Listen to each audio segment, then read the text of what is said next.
You're watching Packers Total Access Live, your daily source for Green Bay Packers content. Created for the fans, by the fans.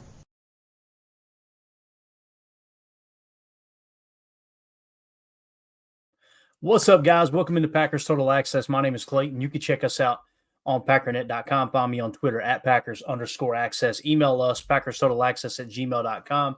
You can text us 865-658-5824. Flying solo this evening. Should have the guys back in the fold tomorrow as we will bring you a pregame show roughly an hour and a half before kickoff tomorrow.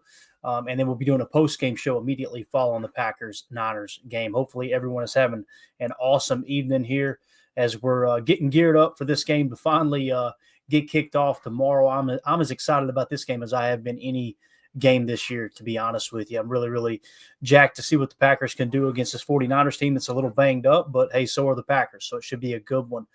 First things first, let's give a shout-out tonight to the good folks over at Ticket King, the official ticket provider of Packer Fan Total Access Live. Wisconsin-based since 92, specializing in Packers tickets. They're Wisconsin's largest ticket source with offices next to Lambeau and in Milwaukee. Click on the link in the video description that I'll send you to their website, theticketking.com.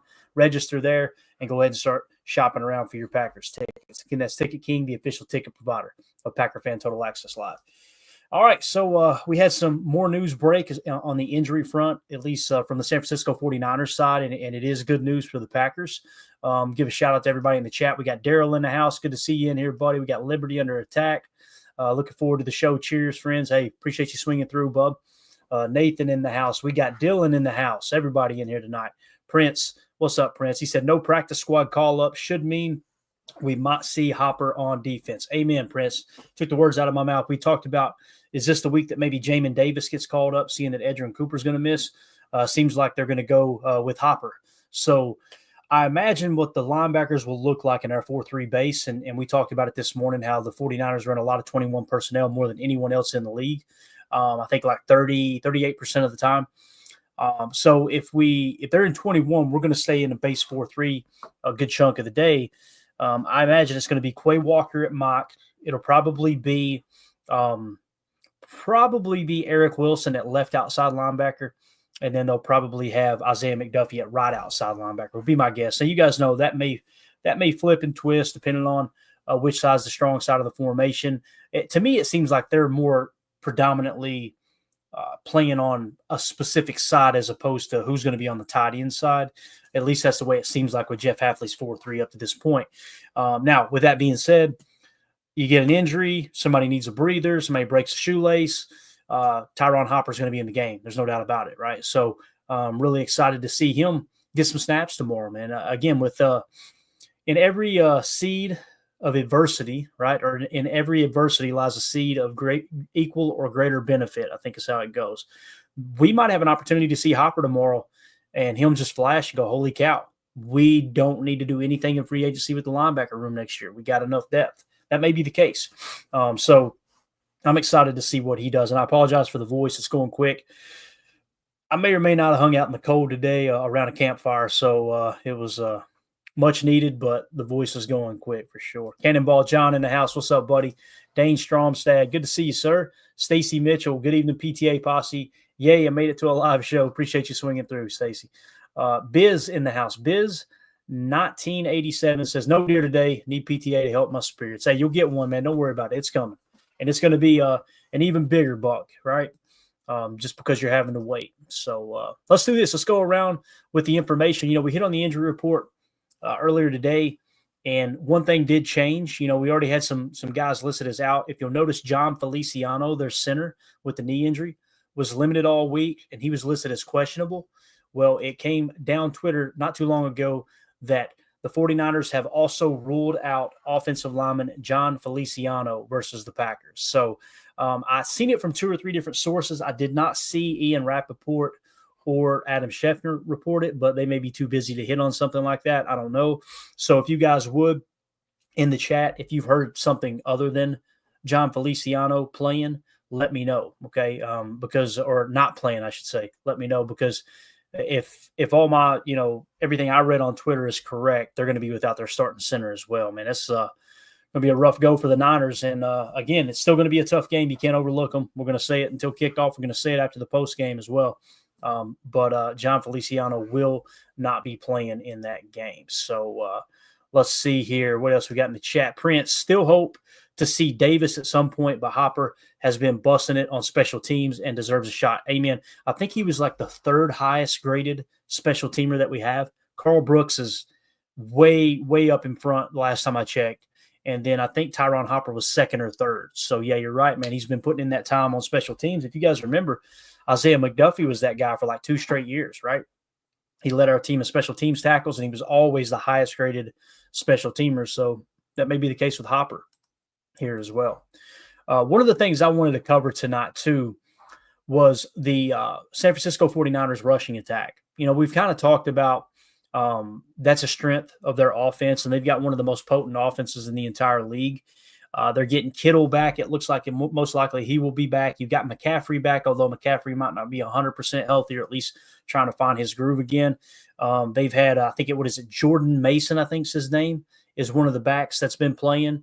And then you also had Isaac Guerendo, if I'm saying that correctly. Okay, so they got kind of a 3-headed monster there. Jordan Mason, Isaac Guerendo, and Christian McCaffrey. To the best of my knowledge, they're all 3 healthy. Healthy as in they're going to get touches, right? That's going to be their top 3 backs. You guys correct me in the chat if I've got that wrong, okay? I may have overlooked that. I tried to glance through. I didn't see that Guerendo was on the injury report anywhere, so I'm thinking we're good there.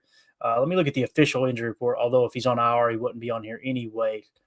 Yeah, so you're not seeing any running backs there. So I imagine all 3 would be healthy. So let's take a look at the numbers real quick. Now, the back that's been featured the most here this year for the 49ers is Jordan Mason. Okay, here are his weekly numbers. All right, so week 1, 28 carries for 147 yards. Week 2, 20 carries for 100 yards. Week 3, 19 carries for 77 yards. Week 4, 24 carries for 123 yards. Week 5, 18 carries for 89 yards. Week 7, 9 carries for 73 yards. Week 7 is the first week that you can look up and go, you know what, they really shut him down there. In week 7, that was against the Chiefs, 14 carries for 58 yards, although he still averaged over 4 yards a carry. And then week 8 against the Cowboys, only 6 carries for 18 yards. He averaged 3 yards a carry. And then only got 1 attempt in week 10 against the Buccaneers for 5 yards. And then only 2 attempts in week 11 versus the Seahawks. He had 13 attempts. 2 attempts for 13 yards. I apologize. So that's how Jordan Mason has looked this year. And you notice those carries tapered off. So let's really focus in on for just a second. His attempts took a hit in week 8 against the Cowboys. Let's see when McCaffrey came back. So McCaffrey didn't come back until week 10. So did Guerendo start to take carries away from him? Maybe he got banged up. I'm not sure. But in week 8, Guerendo had 14 carries for 85 yards. And then against the Bucs, he only had 1 carry for 0 yards. And his best game was definitely week 6 against the Seattle Seahawks, where he had 10 carries for 99 yards. Now, when you look at McCaffrey, obviously he's only been back for 2 games. McCaffrey against the Bucs in week 10, 13 carries for 39 yards. And then in week 11 versus the Seahawks, he had 19 carries for 79 yards, 4.2 yards per carry. Looks like he had 2 rushes of 10 yards or more, what we would refer to as an explosive run. So those are their top 3 backs. Now, the reason I wanted to highlight this is because obviously Brock Purdy out of the game, they're probably going to try to press into the run. They're going to lean on the run quite a bit tomorrow. So why don't we pull up the explosives from each of those 3 running backs? We know Christian McCaffrey is going to be the lead dog here, right? He's getting the bulk of the carries now, so he's completely healthy, air quotes, right? From that injury he sustained that kept him out most of the year. So let's see where his explosive plays were. He's only got 2, and they both came in the Seattle Seahawks game, all right? And it looks like 1 came in the second quarter with 14 seconds left. So to be fair to the Seahawks, they're just kind of, hey, let them run the ball, tackle them, let's move on to halftime is what that kind of looks like there. San Francisco was at their own 29-yard line. But nonetheless, let's see what happens on this play. First of all, the thing that sticks out to me, they're in a wide spread. They're in tray left is what it appears to be. Now, this could be the fullback. Sometimes they like to put use check out there, but honestly, I don't know if this is McCaffrey or not. They will flex McCaffrey from time to time too, but it's a 3-by-1 set, sidecar right, strong left, little draw play. All right. So keep an eye out for the draw play this weekend when it comes to Christian McCaffrey, as they obviously utilized it here against Seattle. Here's the end zone cam just to take another look at it. When we talk about a draw play, this is just a 3-man rush. So you really just can throw this one out the window, to be honest with you. The Packers are not going to be in just a 3-man rush, 3-man mug at the line. That I promise you that. All right, so his other explosive play was an 11-yarder against Seattle. Now, here's a nasty split. As you can see, this to me looks like 12 personnel unless they've got use check somewhere, and that would make it 21 technically. But they're basically in a 2-by-2 nasty split, what we call dub nasty. And let's see where the run play is designed to go. So they cheat right there with George Kittle. Rather than go post-snap sift, they just snap the ball, or before they snap the ball, they cheated George Kittle over to where it's almost like a bunch right set, but the two of those guys are tight ends. And this is just kind of an inside run.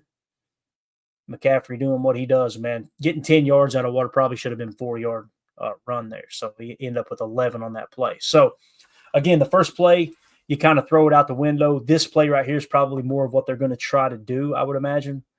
So let's see. A little misdirection is what this is. Looks like, yep. Low and sealed off from the back side there.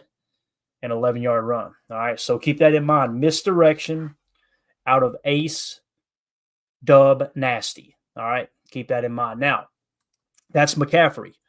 Let's shift gears and hop over to the next player, which is Jordan Mason. Okay, this has been their second best running back, the guy that they've leaned on the most. And let's see how many explosives he had. Looks like he only had one explosive, or his most recent explosive, I should say, was against the Chiefs, and this was for 26 yards. So let's see if we can get a glimpse as to what Jordan Mason does well when he's running the rock here. Hopefully that square will come off there, and this will all brighten up. There we go. All right, so let's pause it. And looks to me like they're in a tray left ace set, and everything's nasty here. So it's ace, tray left. It appears to be 11 personnel as well. All right, and obviously Jordan Mason in the backfield. And in terms of what the run is, there's that cheat back over, and just pretty much another inside run, right? Yeah, oh my God. Did you see what he did to that safety? Lord have mercy. Looked like a crime scene out there. Woo! Let's watch it again. See if this is misdirection too. It kind of appears that way. You're going to see there's the cheat motion. It looks like zone left, and now it's just zone left. So they just went inside zone left is what it appeared to be to me there. And that's, golly, him juking that safety. Whoop! Whew. Can't be doing that tomorrow, no doubt. So there's what they're using with Jordan Mason. Again, the two significant explosive plays that we've seen so far, one from McCaffrey, one from Mason. This is the most recent explosive plays, seem to be inside zone, right? So that's very interesting. Now let's move along to Guerendo real quick. We've got his explosive plays, and then we'll get back to the chat here in just a second. So Guerendo actually had three explosive plays, explosive runs against the Cowboys. I apologize. This first one, 19 yards against the Cowboys. Let me get it on the screen. Apologize for that. You'll notice use check on this play is lined up right, and he's going to come over. So they're definitely in 21 personnel right now, and this is give you a good example of how they're utilizing. This is kind of an offset eye look here, right? Strong right, nasty splits, and let's see what the play is here. So they're going to bring, once again, what you're noticing, rather than running sift, what they're doing is they're cheating over the tight end right before the ball snapped. Kittle's getting a run and go to crack that edge on the opposite side. So this is the same thing as split flow, really. It's just pre-snap Y movement before, as opposed to split flow is post-snap Y movement, if that makes sense. So, again, this play here seems to go to the right. So you're going to see Kittle come across, and then they're going to run weak side. They faked it almost like they did a little fake to the fullback here. You'll notice right there. And then, yeah, so the fullback's actually blocking strong side, and then he's cutting back weak. So there's a weak side run for 19 yards there. Here's another good look at it. So they basically had Kittle and Juszczyk lined up as tight ends, strong right.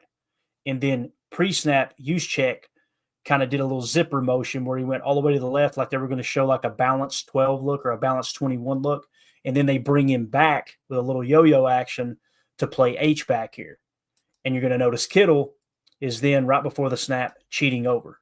And everything, the line, if you'll notice, the line is blocking right, looks like zone right, but Kittle is blocking left and Juszczyk is sealing off left. So what they're trying to do is still a gap to the right is essentially what they're trying to do. And really it is an inside zone run. All right. So let's look to see a lot of inside zone tomorrow. I imagine that's what Kyle Shanahan's going to try to do is focus on that probably. So here is the next play. This one is for 15 yards, I believe. Yeah, this is Garindo again for 15 yards. Again, you see the nasty splits. You got Juszczyk down here playing U. See, when we're seeing this, they're referring to this as 21 personnel. But this is why I always try to point out that even though it's 21 personnel, he's playing tight end right now. Let's see if he motions back to the backfield like he did just a second ago. Nope. So you see, again, snap the ball. He's coming across the formation, and you're going zone left and then the cutback. So really they're doing a lot of what we do with Josh Jacobs. You guys know we've talked about it be a 22 call. It ends up being 25, right? 25 cutback. So you're getting a lot of zone left cutbacks here. Running zone left and cutting back to the right. You'll see how it's all zone left. Juszczyk sifting. So there's a post-snap sip. See him pick him up. Good block. Juszczyk's so damn good. Juszczyk makes that play go right there for Garindo. And again, 15 yards is an explosive play. That triples your chances of scoring on that drive. Next play, 14 yards. All right. And they're inside the 20. Look at this set, guys. Holy cow. This is old school smash mouth football. For everybody on the pod, I'll try to describe it. To me, it looks like there are 3 tight ends left, albeit one is Juszczyk. So this is probably, what would this be? This would be one running back. Well, they probably got it listed as 22 personnel, but I would refer to it as 13 almost because, again, Juszczyk is lined up like a tight end. Let's see if there's any pre-snap movement. None. And this is just get up there and smack somebody in the mouth. Look at the cutback by Garindo. Holy cow. So the Dallas Cowboys played this really well. Look, it's blown up. Look right here. The outside edge contain guy, though. See how he gets washed inside? Getting a little hook of the arm there as well. But cutting it out, making a guy miss. And he's going to lay down the one, I guess, for the win there. So there's another play by Garindo. Let's watch it from the box cam. So now you're seeing kind of a 13 look, albeit it's probably called 22 in the personnel category. Yeah, Garindo's got some crazy speed too. Great athleticism from that dude, no doubt. All right, so those are the runs. Again, we looked at the personnel earlier today, and we wanted to kind of dive into it and go, okay, what are the 49ers doing? They're running a ton of 21 personnel. Even though it's 21, keep in mind, Juszczyk, who is one of those 2 running backs, those 2 backs that make up the 2 of the 21 call, probably going to be playing attached as a tight end from time to time too. They'll use pre-snap cheat to get to the sift point. They'll also use post-snap sift to lock down the backside of a run. So when they go zone right, they're almost always going to have Kittle or Juszczyk blocking in the opposite direction, sealing off the edge. What you're trying to do is you're trying to get the defensive line blocking in one direction. They're getting blocked in one direction. So the running back can cut off the backside and the sift block can seal the end who is coming unblocked. If that makes sense. You're kind of, it almost acts like an 0-1 trap where you're suckering the defense into thinking, oh, we got a free runner. We're +1 on the hat. And you're really not. They're setting you up for an explosive on the cutback is essentially what that is. So again, I think we're going to see a lot of running. So it's important to kind of understand what it is they're trying to do for sure. Ari Ironminer, 49ers have 3 top running backs. McCaffrey may get going again this week. They got a good running attack, man. I think what you got to do as a defense, you got to come out and commit to stopping the run and make the quarterback beat you. That should be the name of the game, And that doesn't mean man coverage. What that simply means is being more aggressive with your zone looks, right?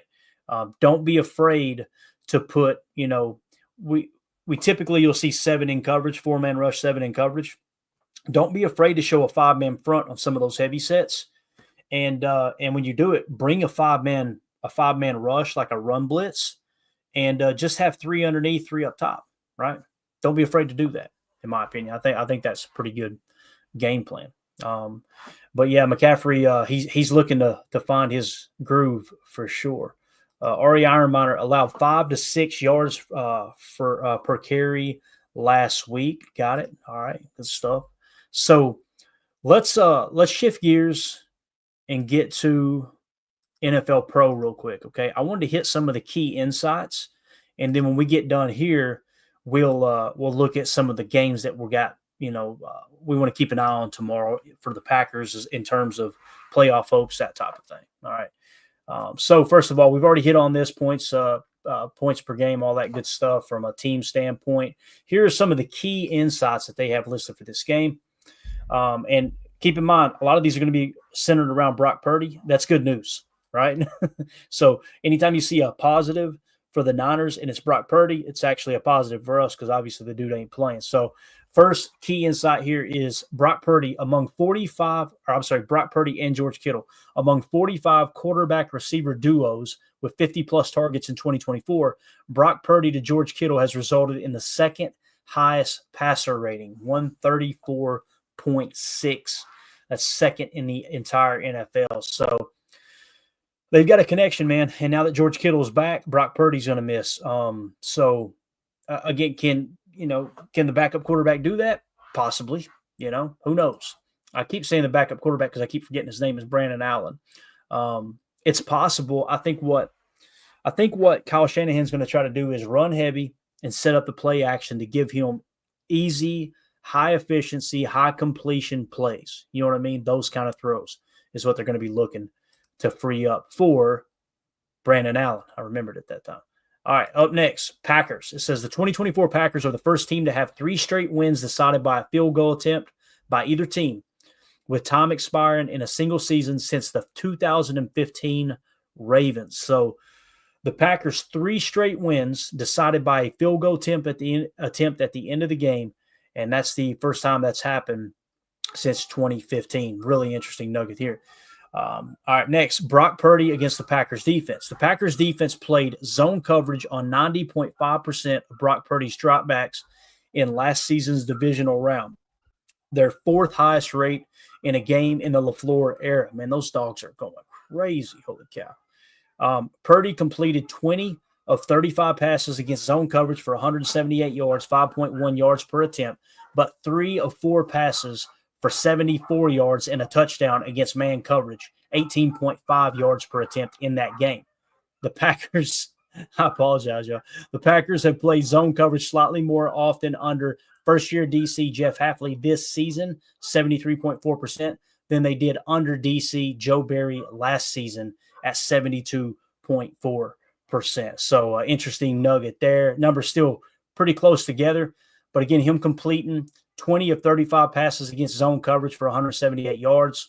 We don't have to deal with him, obviously, but it is important to know that the Packers decided to play zone coverage on 90.5% of Brock Purdy's dropbacks in last season's division round loss there to the Niners. So interesting to see if Matt LaFleur will keep that up moving forward as well. Next key insight.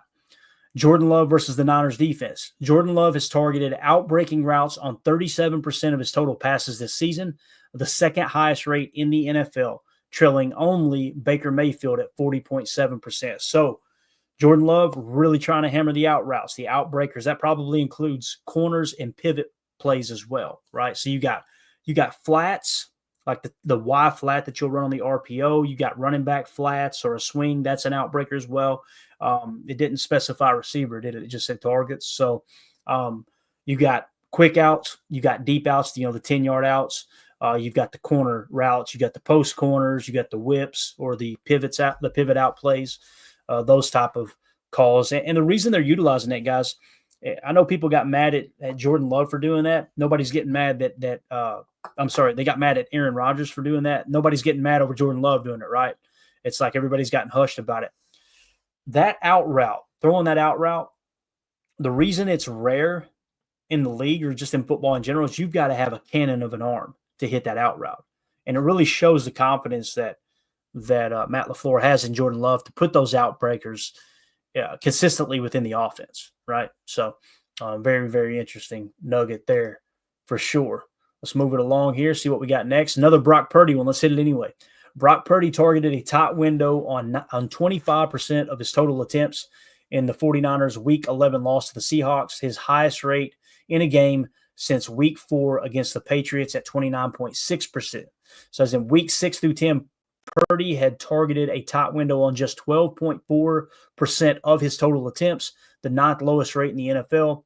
During that span, that nearly half of his league-leading rate in weeks 1 through 5 at 24.2%. So again, tight window throws, that suggests their scheme isn't working quite like they want it to, right? They're not scheming guys wide open. And I'll tell you, Matt LaFleur has been scheming guys open all year long. So that's a really interesting statistic there. It's almost like the league has caught on a little bit.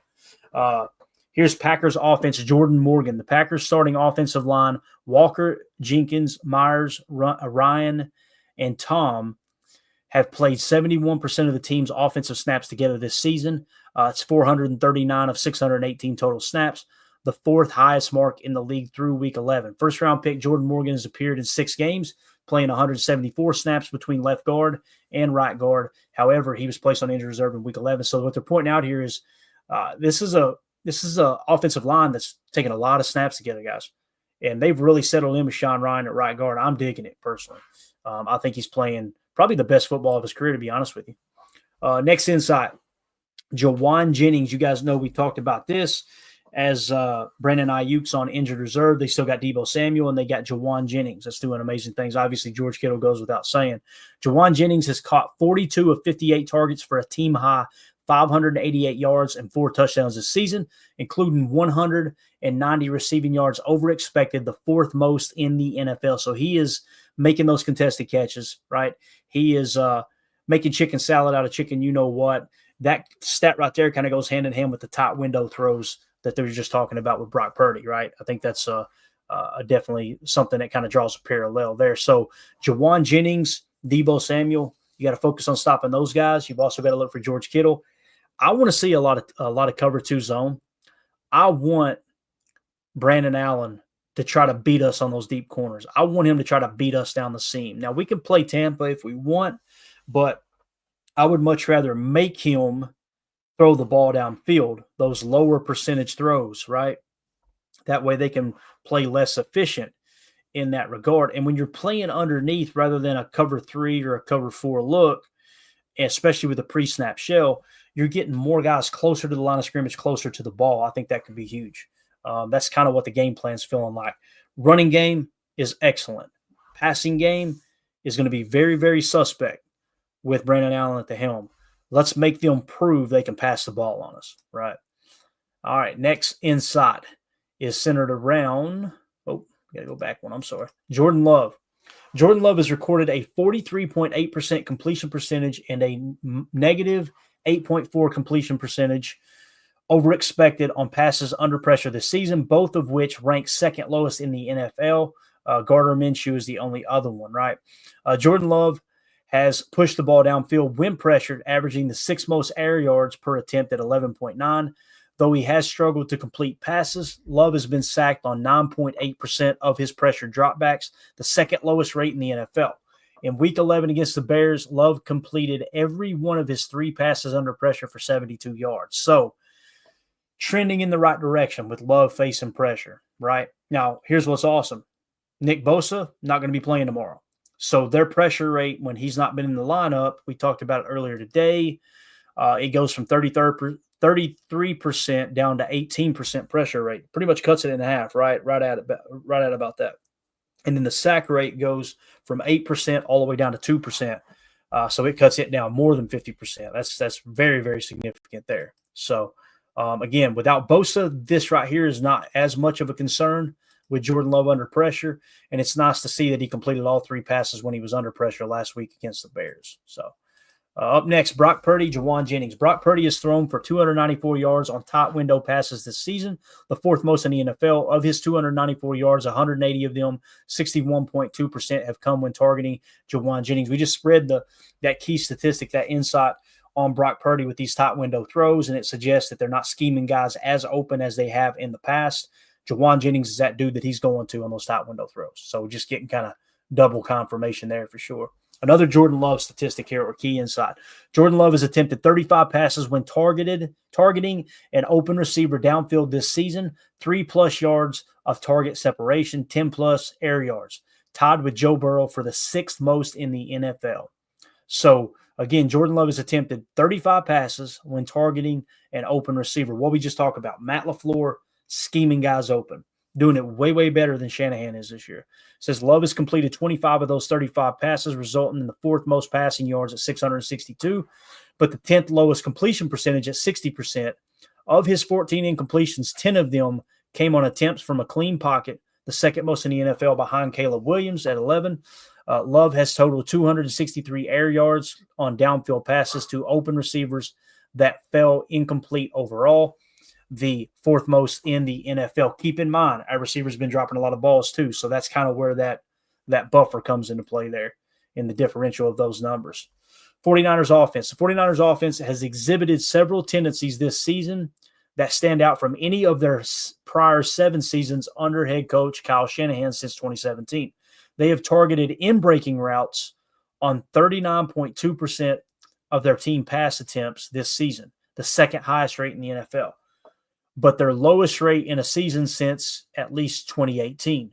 They have also faced a loaded box, more defenders than blockers, on a league-high 54.4% of their plays, their highest rate in a season in the Shanahan era, and up from their league average of rate of 39.1% last season. So it seems like teams are run blitzing, is what it sounds like. They're really keening on the run to stop the Niners. So that makes a lot of sense there for sure. Josh Jacobs. Josh Jacobs has totaled the 3rd most carries at 108 and has averaged 5.5 yards per carry on runs directed between the tackles this season, the 3rd most among 39 running backs with at least 35 carries. Jacobs has gained 590 yards and 140 plus 141 rushing yards over expected on runs directed between the tackles, both of which are the most in the NFL. Jacobs has run between the tackles on a career high 61.4% of his carries this season. You guys see on Chalk Talk, we're seeing a lot of inside zone runs. We're seeing some duo mixed in. We're seeing very, very little power, right? It's rare that we have a guard pulling or even a guard and a tackle. Last year, we've seen a lot of GT powers, right? This year, you're not seeing as much. It's just more of line up and run, inside zone, or, a 22 dive, whatever it may be. And we kind of talked about this when Josh Jacobs was signed in the offseason. Like, yeah, it sounds like we're going to run between the tackles here. With Aaron Jones, you play to his strength running that stretch play because he can stretch it to a 26 look and then cut it all the way back across the field, end up on the opposite sideline, right? It's amazing how he could do that. And most of the time, he was actually stretching left, break, and cutting back right. So it was actually, it would have been a 27 play call, and he ends up back on the right sideline where the even numbers actually are. So, but Josh Jacobs, they're definitely running between the tackles, no doubt about it. Let's see what we got on McCaffrey here. Christian McCaffrey has run outside the tackles on 27 of his 32 total carries since returning from injury in Week 10, translating to the highest outside rush rate, 84.4%, among 70 running backs with at least 30 carries this season. Though a limited sample, McCaffrey has averaged just 3.2 yards per carry across his 27 rushes directed outside the tackles, 3 full yards fewer than his average last season at 6.2. Notably, McCaffrey has averaged a speed of just 9.64 miles per hour when crossing the line of scrimmage on outside runs this season, nearly 2 miles per hour slower than last season where he was hitting 11.46. That is a really cool statistic right there. Christian McCaffrey, to sum that up, on outside runs, which is typically those stretch plays when you can really get up the top speed, especially if the blocking allows you to cut the corner as opposed to cutting back, he's 2 miles an hour slower than he was last year. That's a huge statistic right there. That's pretty interesting. Jaden Reed. says Jayden Reed has caught 8 of 10 targets on vertical routes from the slot for a league-high 303 yards and 2 touchdowns through just 11 weeks this season. Reed's 303 yards would rank third most among last season's yardage leaders on vertical routes from the slot, behind Tyreek Hill at 337 and CeeDee Lamb at 325. Jayden Reed, guys, he's legit a top 3 slot receiver in the league. That is really awesome. Let's go to one more Jayden Reed, and then we'll come back to the George Kittle. Jayden Reed has traveled 1,708 yards in pre-snap motion this season. That's crazy. The second most of any offensive skill player, running back, wide receiver, and tight end included, despite having played on just 65% of the Packers' offensive snaps. Does that really say 65%? 65%. That's what. Damn, it does. All right. Interesting. Reed has been sent in motion on 38.6% of the offensive snaps. You guys hear us talk about F motion all the time. F jet. He is definitely the flyer in this offense for Matt LaFleur. The 7th highest rate in the NFL among players with at least 150 offensive snaps. Reed has also been in motion at the snap on a league-high 124 snaps this season. Reed has gained 237 total yards across 23 combined receptions of 16 and carries of 7 after being sent in motion, the 5th most scrimmage yards off motion in the NFL. My man got to be tired from all that motion, no doubt. Up next, George Kittle. This is the big one right here for me. This is the key to the game, stopping the run and shutting down George Kittle, okay? The 49ers have averaged 5.5 yards per carry with George Kittle on the field compared to 3.5 yards per carry with him off the field on design runs this season. Kittle has been on the field for every one of their 6 rushing touchdowns scored on design runs. Obviously, that is not a coincidence. George Kittle is a run-blocking machine, so their numbers are going to improve tomorrow. I'm expecting it. Again, you got to control the explosives and make them beat you with their arm on third down. That's the big thing for me. Brock Purdy has scrambled for 37 times this season. That's the second most in the NFL, trailing only Jaden Daniels. It's funny hearing Brock Purdy and Jaden Daniels in the same conversation as scramblers. Purdy has gained the 5th most yards, 258, and converted the 2nd most first downs. I ain't laughing now.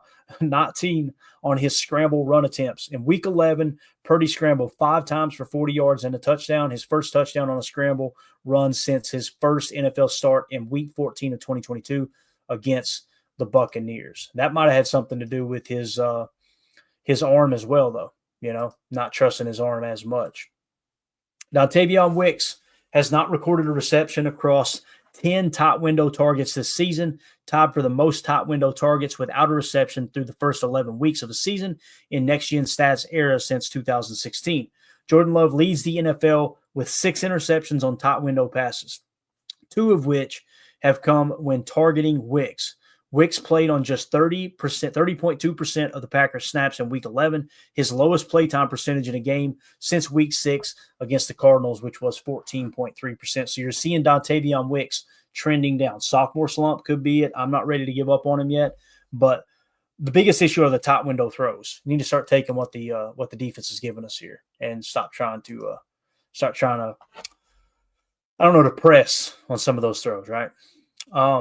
Jawan Jennings leads the NFL with 3.5 yards per route run when aligned in the slot this season. So keep a note, Jawan Jennings playing some slot too. It's not just Debo. Despite having faced press coverage on 31.2% of his slot routes, the 2nd highest rate among wide receivers with at least 50 slot routes and more than double the NFL average at 14.8%. So Jawan Jennings has caught 23 of 30 targets for 321 yards and 2 touchdowns when aligned in the slot, including plus 103 receiving yards over expected, the 4th most in the NFL. Jawan Jennings having a hell of a year, man. Let's see. Anything else? Here's another Wicks one. I think we're good. I think we're pretty well caught up. Let's hit this last Kittle one here.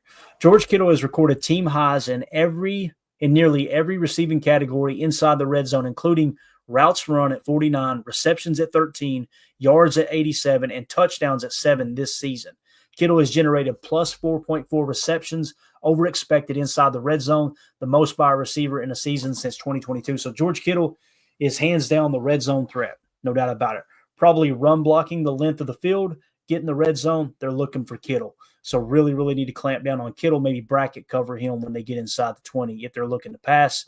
That could change, obviously, with Brandon Allen starting in the game. Let's hit the Christian Watson one, and we'll get back to the chat and get ready to wrap this thing up. I'm glad we hit these, man. These are some really, really important statistics. Just some key analytics on going to play a big role in the game tomorrow. Christian Watson has averaged a career-high 17 air yards per target this season. That is wild. The fourth most among 126 wide receivers with at least 15 targets. In Week 11, Christian Watson caught every one of his 4 targets for a career-high 150 receiving yards, each of which came on a pass thrown over 10 air yards. So going to look to continue that with Christian Watson, but also don't get too greedy, right? Don't get too greedy and try to do too much there. Take what the defense gives you and control that clock, control the ball. Don't turn the ball over. Try to win that middle 8 and come out with a dub, even if it's ugly, right? Mr. Maki Riggs in the chat says 49ers quarterback Brandon Allen's best game was versus the Texans in Week 15 of the 2020 season in a 37-31 win starting over the Bengals. He was 29 of 37, wow, for 337 yards and 2 touchdowns with a 126.5 QBR. Great stat pool there, Mr. Maki Riggs. That's awesome. That's a hell of a game there, right? Again, Kyle Shanahan ain't no idiot, right? There's a reason he's starting him over Josh Dobbs. There's something he likes there. Could they try to push it down the field? Do you think they're going to come out and go, you know what? What do we got to lose? If the Packers do load the box trying to stop the run, let's get Vert. Could be the case, right? Could be the case. All right. Anything else we need to hit here? J. Cole, man, this defense has me nervous. I don't care who is quarterback. I feel you, Jay. But again, it's about the points allowed. You know what I mean? Like I'm going to try to give you a little bit of comfort here. We gave up 19 points. Our offense didn't our defense was on the field all day long. If you took away, essentially there was 2 third down scrambles that Caleb was able to pick up that probably cost you between those 2 third down scrambles and converting that would go on to be long drives, right? That's the reason they were so important. You probably lost 12 minutes of time of possession just because of those third down scrambles. One of which Devontae Wyatt rushing reckless took out Enigbare, and that freed up the left side for Caleb to scramble. The other was specifically was Edgerrin Cooper, a little late to the punch with the scramble. As far as the touch spy, he got kind of pulled in and was held a little bit too long. So you're not going to have that problem with Brandon Allen tomorrow. He's not a scrambling quarterback. So you can kind of throw that out the window. Maybe you do pin your ears back a little bit. You just got to – I think everything's going to be geared around a run blitz. And what I mean by that is you're blitzing the quarterback, but the top priority, your main focus from start to finish is we're blitzing to stop the run. All right, so your eyes are on the running back. Don't bite on the play or bite on the play fake. You'd rather the quarterback run free on a bootleg than you not bite on the play fake and Christian McCaffrey gas you for an explosive, right? Because we want to see if Brandon Allen can beat us. But that is some interesting numbers that you threw up there, Maki Riggs. And Jay, don't be nervous, man. Everything's gonna be fine, bud. Everything's gonna be fine. If we lose, I won't be here tomorrow. But no, I'm just joking. We'll be here, win or lose. So. Yeah, I'm with you. Holmes says Next Gen's better than PFF. I like Next Gen's. I think they both serve a purpose. I really do. I like them both.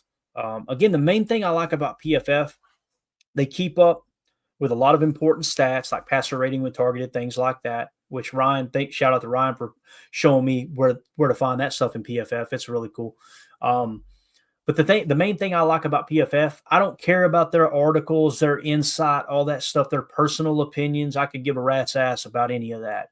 The grades are what I'm interested in because, again, whether they're extremely accurate or extremely inaccurate, that's an extra set of eyeballs on every single player, on every single play that I don't have time to watch each individual player. You know what I'm saying? So that's why I put a lot of stock in it in that regard. And again, I go in, though, looking at PFF with the mindset of, yeah, I mean, take it with a grain of salt. It's just an extra number to throw into the mix. If that makes sense. So Let's see what else we got here. Daryl in the chat. Defense plays a little slow first, but when they want to win, they step up later in the second half. Their second half numbers have been really good, Daryl. That's a great point.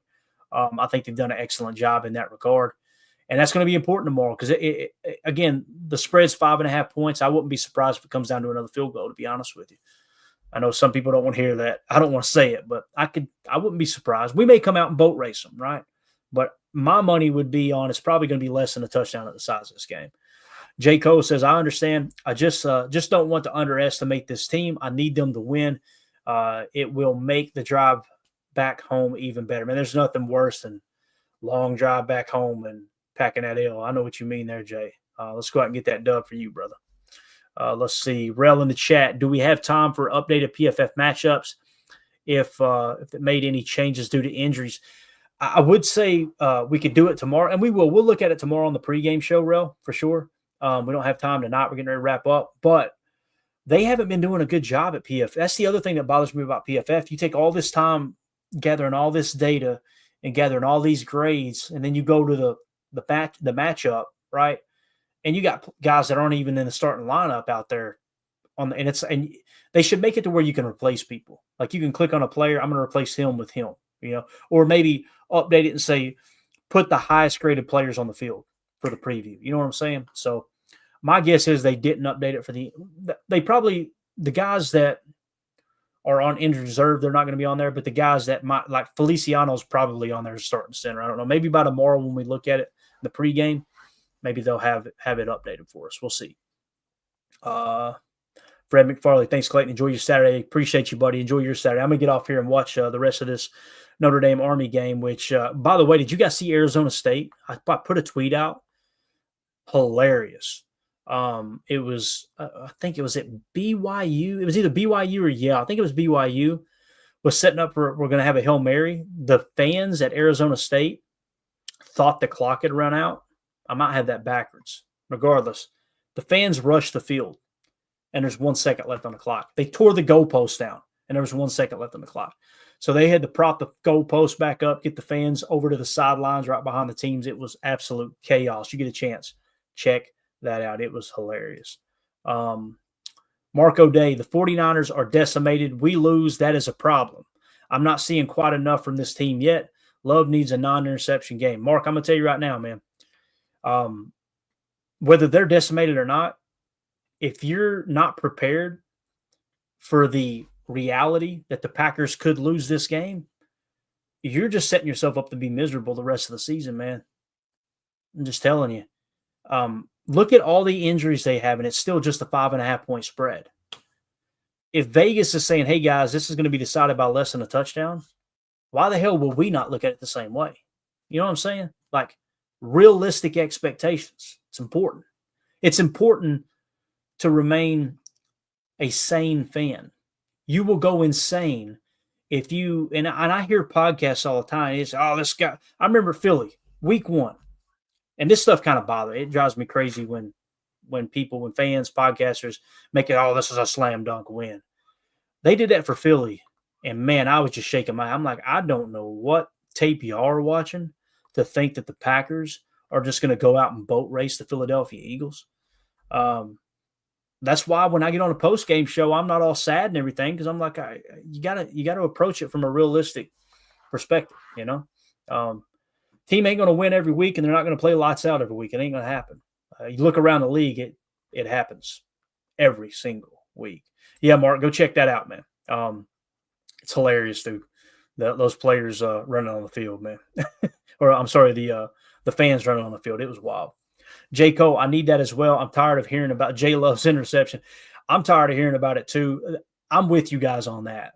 Don't throw any picks tomorrow, J. Love. I don't even care if you throw a touchdown. Just don't throw any picks.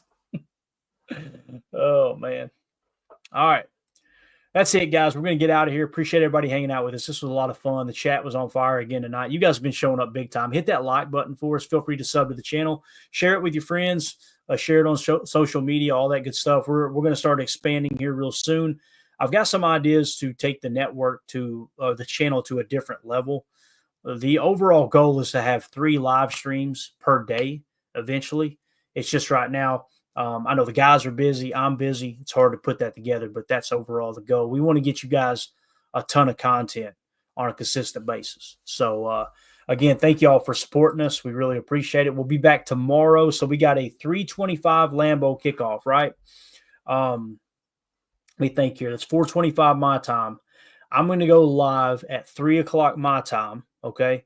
Roughly 3 o'clock my time. So that'll be 2 o'clock Lambeau time. So 2 p.m. Central tomorrow. All right, 2 p.m. Central. What that'll do is hour-long pregame show will take you up to about 20 minutes before kickoff. That'll give everybody time to go grab something to drink, get settled in, and get ready for the ball game. So that's the plan tomorrow. And then win, lose, or draw, as soon as the game's over, we'll be doing a post-game show. And I'm sure the guys will be in here with me. I think Tim will be back for the pregame show tomorrow. If he bagged a deer, if he didn't, he might have to stay another day. I know how that goes. You talk yourself into just keep on shooting. You know what I mean? But with that being said, we're out, guys. Appreciate y'all. For those of you listening on the pod, thank you for making us a part of your day. As always, let's go out and be the change we want to see in the world. And go Pack Go.